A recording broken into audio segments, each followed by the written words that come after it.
Namaste everyone. We have a sloka in Bhagavad Gita which relates to how our lifestyle has to be. That is, Utsanna Kula Dharmanam Manushyanam Janardhana Narake Niyatam Vaso Bhavitavya Chushma. Basically, what it says is that if you don't follow the culture, that is, you might misinterpret it with respect to caste system. Our system doesn't promote caste system. It is only the profession that you are supposed to follow. What are the profession that you choose in a religious manner? Then that causes destruction in the society. So that is where you are putting your first step wrong, and that will lead to all the other destructions, and the society will disintegrate. So that is what is the primary thing, and from there we would move to as to where or how a handmade product can really better our life, our lifestyle and health. Earlier, are we really using any toothbrush? No. Do we have any alternatives for that? We do. But do we really follow? We don't. It's not that we don't know, but we don't want to. Right? Then coming to the clothing. What is the type of temperature that we live in? It is a hot climate. And what is the type of dressing it has to be? Even if you take the reference of Vedas, we have clearly depicted text as to what is the clothing that, and each and every garment that we are supposed to use is named properly. But we never take note of it. And we are talking about technology, science, then development, research to be done and all this. What are the colors that we are using right now? All of us. Anything that is colored, it is all chemical color, which causes lot of pollution. But we have so many cave paintings which our primitive people have done, and most exotic paintings of Ajanta Ellora to talk to, and so many other references that we have.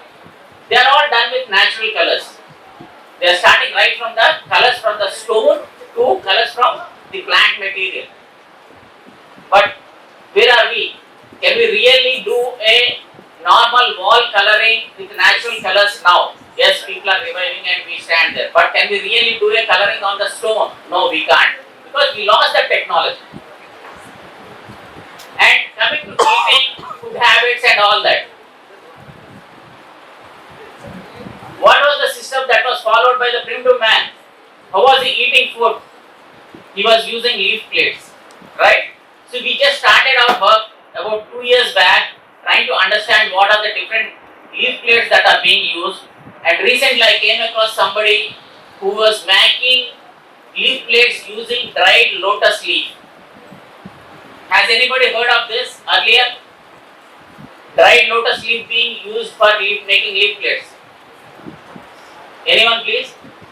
Okay, really nice one. I would like to speak this. Oh great, okay. Then apart from that, we have so many other alternatives like this.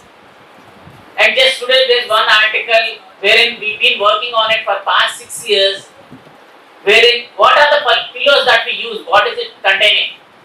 All the pillows that we use. No. Maybe you are an exception, but the market says that more than 98.6% of the people are using synthetic pillows. It is polyfill to a greater extent, that is more than 90% is polyfill. Rest of it is foam and gel pillows. What is wrong in using them? They produce static electricity and other radiations, which has got negative impact on your nervous system. So, which is a major cause for your sleeplessness. And what is wrong? If you are not really able to sleep, you can sleep for longer duration, but that's not the case. Most of the people who are in the software industry, because of their exposure to the screen, they are having improper sleep conditions, which is triggering the other enzymes excretion, which is not good for health and inducing some dangerous health issues. So as a solution to that, everywhere in the villages, in most of the places across India, we have some ponds or water bodies. There you have some different type of grass growing, and these grasses have some fiber. Maybe after the flowering stage or during the flowering stage, those fibers can be used as pillows. And we have worked on it, and this can provide employment to at least 6 to 8 people in each and every village. And these pillows are 100% safe, eco-friendly, biodegradable. So then why use these synthetic pillows? Like that, even the clothing that we are talking about, in fact, you can call me a culprit because we are one of the primary people who started converting these PET bottles into yarn. Then using that yarn, we have made floor coverings. So a big brand was selling it in America, stating that indoor and outdoor, versatile, recycled, eco-friendly, concerned mats. So they were really getting appreciation because they are recycling the product and then using it. But I tell you, we stopped at one point of time taking up this order for renewal because the fiber shredding in that floor covering is very high. As the yarn goes through a processing, the PET bottle is converted into a loose fiber, then through using that fiber they make a yarn, and when we use that yarn as a floor covering, the abrasion is very high, and during that abrasion the fiber falling is very high. It is causing lot of disturbance in the living environment. If at all, if it is used in the indoor, and then it is basically it is the animals, the pets that are getting disturbed in the very primary phase. Then it is small babies who are getting affected by that. But MNCs will never tell you that the destructions our product is going to do. They will only say we are recycling, we are environmentally concerned, so we are eco-friendly. They only project the other side of it. In the same manner, like, do we really have any other solutions for living? What are the buildings that we are living in? Do they emit any radiation? Yes or no? They do emit heavy radiation. Then what is the solution? What were our ancestors living in? Mud house. So what is the radiation from a mud house? Zero. And will the mud house stay longer or the cement house stay longer? With minimum maintenance. Anyone? Mud house stays longer than a cement house. You can go still check in the villages without any maintenance, still those mud houses are intact. Yes, now the walls are dripping and peeling off and all because you are not doing the bare minimum required maintenance. But here you spend every year few thousands of rupees trying to plaster it or give it a different coat and giving it, painting it and all that.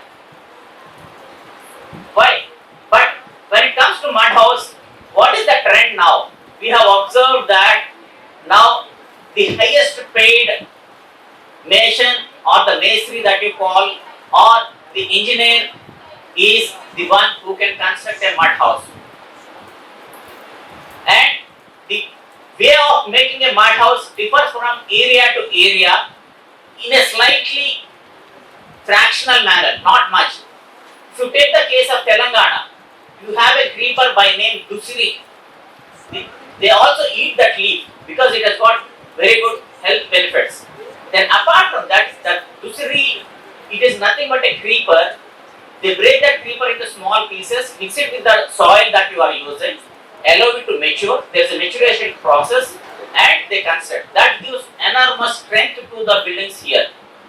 Only thing is we fail to acknowledge those science aspects. How many of you have visited Charnar here? Anyone? Yeah, most of you have visited. Then the one which is a masjid next to it, Makkah Masjid. How many of you have visited? So what is the difference between these two? Can anyone tell me?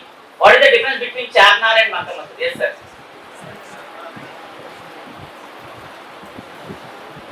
चारनार में मिट्टी पत्थर नहीं मिलाया, मक्का में मिट्टी नहीं मिलाया. So there is no stone that is used in the construction of Charminar. It is a whole line construction.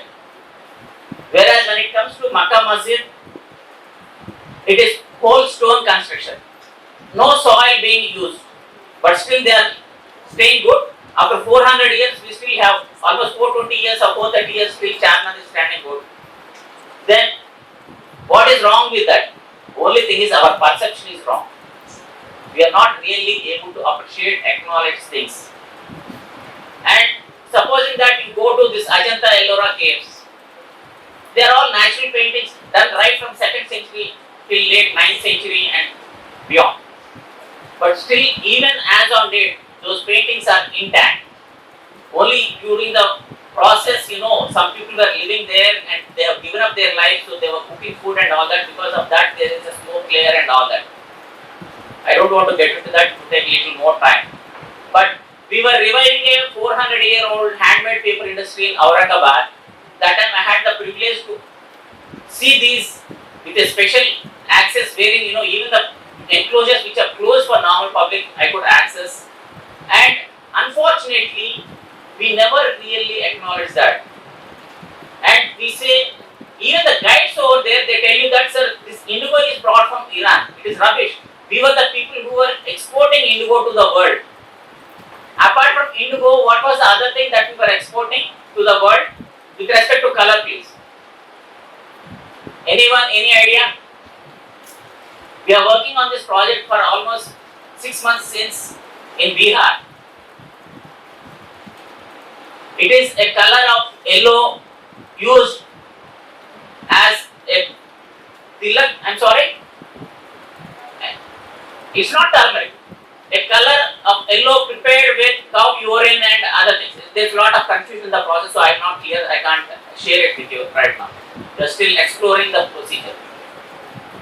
So we could get to somebody who is very old but is not in a position to speak, and there's certain issues. But these are the things which are forgotten. And at one point of time, British has put a ban on this because this was fetching a lot of money. The person who was making it was making only about say 15p in those days. It's not exactly 15p, 2 anna something that was.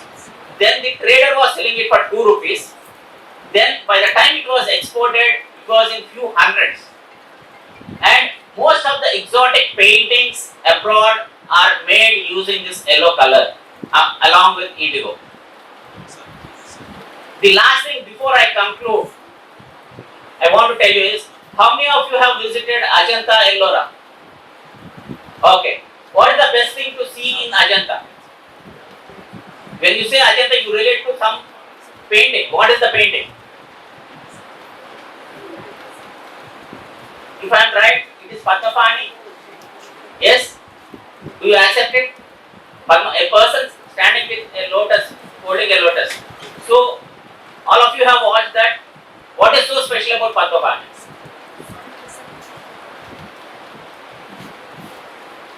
And the person who was supposed to escort me called me, sir, I've been asked to escort you. What time are you coming and all that? So I just asked him one thing. Do you have a mini torch light? Yes or no? Sir, aapko torch chahiye. Then something went. I told him, if you have it, tell me. Otherwise, I will buy one and bring it. No, sir, हमारे पास रहता है, sir. I'm sure because आपने पहले बोला. The thing is, next time if at all anybody is visiting Ajanta and Ellora, not in Ellora but especially in Ajanta, you carry a small torch, because if you take a high intensity torch that might damage the color. So you have to put it at the navi level and light the torch. There is a pendant in the neck. It's a pearl pendant with a sapphire at the center. Can you imagine? It will glow as if somebody has just put a pendant there, and it is on a plain surface. It is a 2D painting. And the sapphire literally reflects light. If you see it, you will get goosebumps, I am telling you. Only thing is, we are never given the proper details, the technology that is hidden behind. Because the guys, they themselves, they don't know. Like that, there are so many wonders what our ancestors have done. There is so much of science. Only thing is, it is our responsibility and our duty that we revive all that science and try to put forth so that we can take at least a fraction of it and make a better living. Thank you very much.